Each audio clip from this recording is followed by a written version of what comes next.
March 1947, Earl Louis Mountbatten and his wife Edwina arrive in New Delhi. The great-grandson of Queen Victoria and second cousin to George VI, Mountbatten brings a regal presence to the drama of India's independence. As the last viceroy, he bears responsibility for India's fate. 2nd of April, 1947. I have now completed my first week in office. I should like to be able to paint an encouraging picture of my first impressions, but feel it would be misleading if I did so. The scene here is one of unrelieved gloom. At this early stage, I can see little common ground on which to build any agreed solution for the future of India. The only conclusion I have been able to come to is that unless I act quickly, I may well find the real beginnings of a civil war on my hands.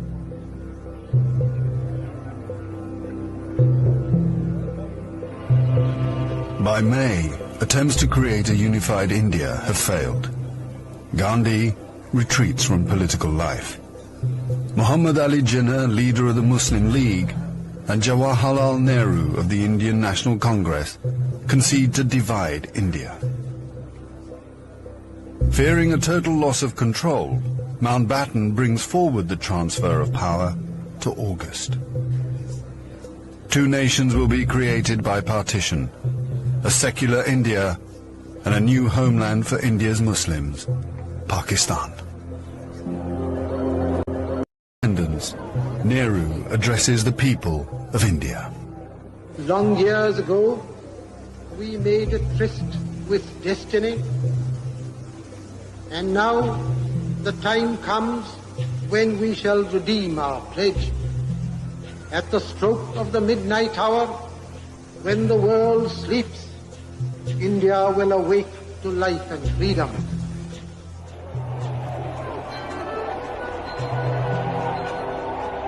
The 15th of August, 1947, the British Empire in India has come to an end. The last viceroy, Louis Mountbatten. The flag raising and the salute were done amid scenes of the most fantastic rejoicing. And as the flag broke, a brilliant rainbow appeared in the sky, which was taken by the crowd as a good omen.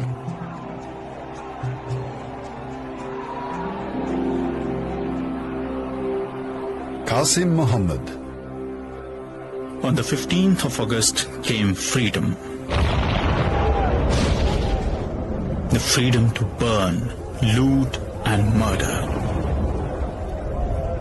While Delhi and Karachi were celebrating, central Punjab was burning.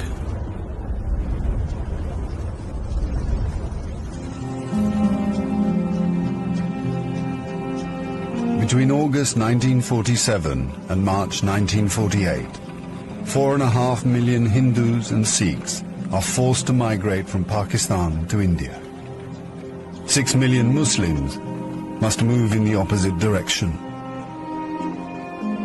Britons and Indians witness the bloodshed. Shahid Ahmed. It is a battleground. People have gone mad. Trains to Pakistan are being looted and occupants slaughtered. We all knew that carnage was in the offing. So did Mountbatten.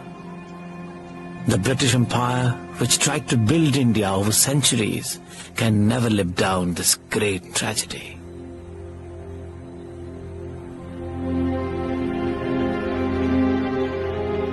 Lieutenant Colonel Hubert Boyd Hudson. The sight from the air was awe-inspiring. In this chaos, millions of refugees were struggling to get to India or Pakistan. Thousands of others were doing their best to prevent them, murdering them by the hundred. But death is nothing. There are things more terrible than death.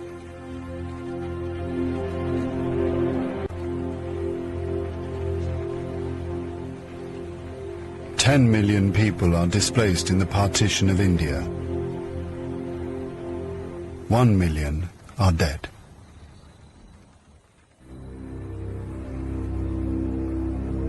By the summer of 1948, most of the British have left. Hubert Boyd Hudson has been in India for 15 years. India is full of ghosts. Houses I have lived in, now inhabited by Indians, remind me of the days which will never come again. Vande Mataram, Vande Mataram, Sujalam Sukhalam Malayaj Sheetalam